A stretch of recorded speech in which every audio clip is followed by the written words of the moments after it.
Jesus took tiny little mustard seeds. Look how tiny these are to explain the power of faith.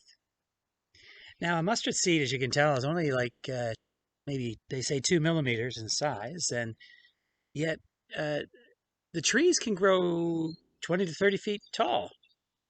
Our student minister, Ronnie, presented these seeds with us after she'd spent her internship with us, reminding us that the faith we are blessed with might seem rather small, but it's filled with significant hope. Whether it's mustard seed, yeast hidden in the dough, a treasure hidden in the field, a pearl hidden among other pearls, the net hidden under the surface of water. God's reign and ways might be hidden, but God's Spirit is ever present. My friends, as I journey along with you in this season of a pandemic, probably the most common reflection I hear from people is a longing for hope. John Lewis was an American civil rights giant who served the United States House of Representatives in the Georgia 5th Congressional District from 87 until July 17th, 2020. John Lewis died recently, and he once spoke of his friend Martin Luther King and how to carry on the work of justice, God's way in my mind. Lewis said, when you see something that is not right, something that's not fair, something that's not just, we have a moral obligation to say something, to do something. You cannot be quiet. And the people of Portland that were remembering John Lewis and surely protesting their concerns for Black Lives Matter, they began singing the song, "We Shall Overcome." And in the spirit of John Lewis, he said after all the beatings and uh, everything that he sustained in the arrests in the 1960s through the civil rights struggles, Lewis said, that "we shall overcome" gave him the strength and the faith to push on. We have a lot of pushing on to do these days, my friends. I dropped over to my local dry cleaners, and my South Korean friend, who's been in Canada many years and works very hard, looked at me and said, "These are bad times. Friends in Toronto are walking away from their businesses." I quickly felt a little bad. I hadn't been around with a suit to dry clean for about 4 months, and let me tell you, I'm lining up more dry cleaning as soon as possible. A grandmother shared with me this week how deeply she missed her grandchildren in the hugs. And although life hasn't changed that much in many ways, it's the hugs that she misses. We're all trying to push on, aren't we, to carry on. History teaches us, Rose Marie Berger says, the senior editor of Sojourners, John of Ephes described the horrors of North Africa and Constantinople in that first Christian pandemic.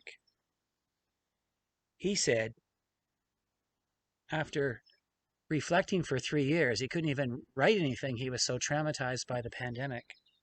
"Thy judgments are like great deep," prayed John of what he called cruel scourge that struck the whole world in 544 CE, when the plague spread along the trade routes of Europe, Middle East, and Africa. John says the mercy of God showed itself everywhere toward the poor, for they died first, while everyone was still healthy enough to carry them away and bury them. Not surprisingly, John leaned on the Psalms of Lament and the weeping prophet of Jeremiah. You see, my friends, the first Christian pandemic taught God's people that pandemics do come, and they come in waves. And the Justinian plagues, as John describes, also, though, brought an ending to slavery in the Byzantine Empire. Unbelievable. A glimmer of hope pushing through. Mustard seeds. They do change the world. They're buried deep in the soil of our lives. And yes, the darkness can be pretty overwhelming at times. A sense of helplessness. A sense of, will this ever end? Growth pushes us, though. And growth expands us. And when we open our eyes to what's happening around the world, there's one thing we need to remember. People are still feeding the hungry as Jesus called them to. Support workers are still caring for our loved ones in retirement homes and in private residences where people live alone. Nurses and doctors continue to care for COVID patients, but people with all issues in life and health issues and emotional and mental issues. Families still continue to remember and celebrate their loved ones and gather in cemeteries for burials, and funeral directors and support workers are doing their best to help bury the dead and honor their lives. John of Ephesus knew this well and said, more now than ever, we need to tell the story of God's mercy and goodness, even amidst unbearable grief.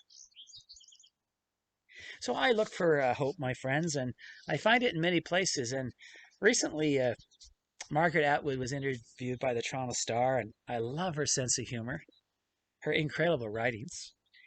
And she was asked to offer predictions post-COVID after this is over with. Of course, she refused to give predictions. She's much wiser than that. She wanted to offer hope. And so I offer some quotes from her interview.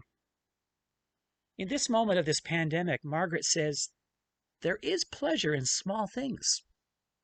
Who knew that washing a floor could be done so hastily and resentfully, but mindfully and pleasurably?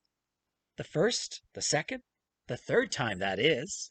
The fourth time, well, maybe not so much. First, she says, the really good news. Here's the hope, my friends. We will make it through this. There will be another side. Reminds me of some favorite words of Jesus. In this world, you will have trouble. You will. But take heart, Jesus said. I've overcome the world. Take courage. And we see it every day. Jesus knows in these parables that transformation is a journey. It doesn't necessarily happen just like a snap of the fingers. And Jesus isn't really trying to offer us a geocast, search and figure out these parables. Jesus is offering us real life seeds.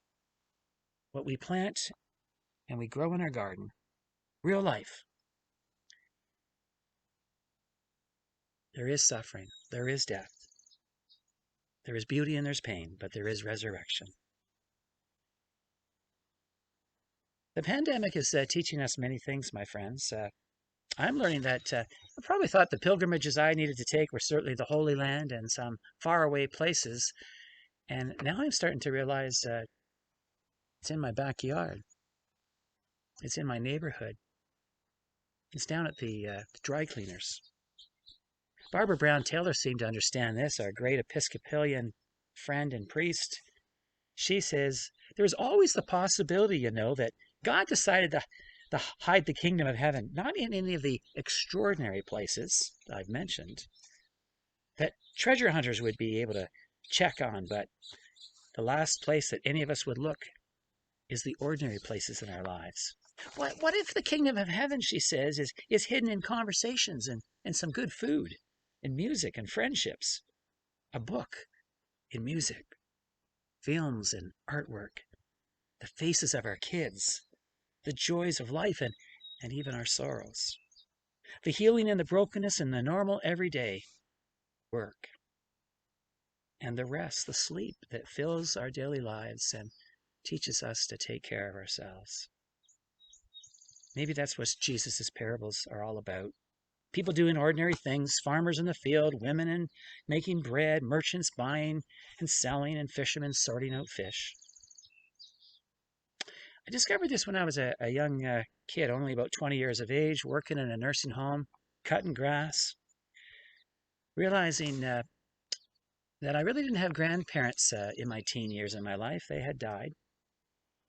Uh, the place I worked at, people knew I went to church, and they knew that I helped out Dr. Sullivan off sometimes on a Saturday doing 5 or 6, sometimes 7 weddings. Imagine that in the 70s. On a Saturday, I was the people mover. But in the midst of that job, I met somebody by the name of John A. He greeted me every morning when I came to work. He had his little apple juice. Found out later it was actually it was whiskey.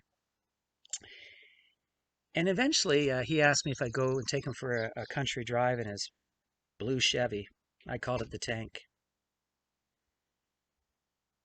Suddenly he asked me to go to the cemetery one day, and he took me to his wife's tombstone.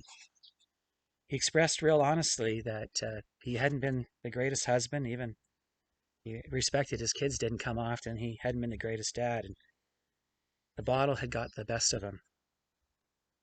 And then, all of a sudden, in the midst of the ordinary, as I listened to this extraordinary man confess his soul to me, he says, I know you go to church, and I don't know much about the church. And I even hear that some people think you might be a preacher. And John looked at me and said, I don't know much about the church, but I think not only would you make a good minister, but maybe if I'd known somebody like you long ago, maybe I'd made some better choices. Friends, all of my doubts about what I was called to do, they melted away.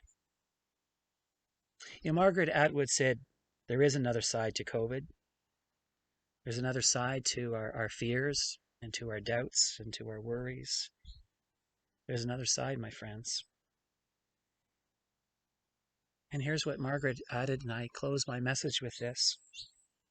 As she closed her interview, she said, can we spend out time on earth more satisfying after this journey of COVID? Can we, slow ourselves down not to be so frantic about our lives? Might we challenge the economic system so that money will circulate not just between rich people and other rich people, but that will circulate for all people? She said, might post-COVID mean we really truly desire a green planet, that if we don't do something about our oceans and the air we breathe, we'll all die? Margaret hopes for new ideas to improve our world. However, she says, my main hope, and a message for all, is that humanity will learn from our mistakes. That the reset, the post-COVID will be a time to correct the course that we've been heading in. That divisions and fear and politics of separateness and division will end.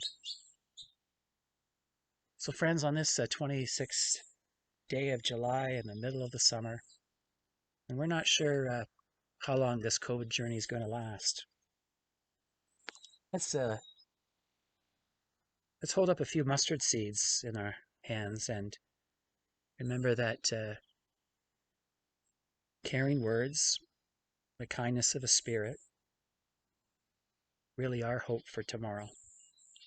And they really make this world a better place. So thank you for your pushing on. Thank you for your caring. Thank you for being human with all the struggles that you live with. May the love of God bless you. And may God's grace give you peace and hope. Amen.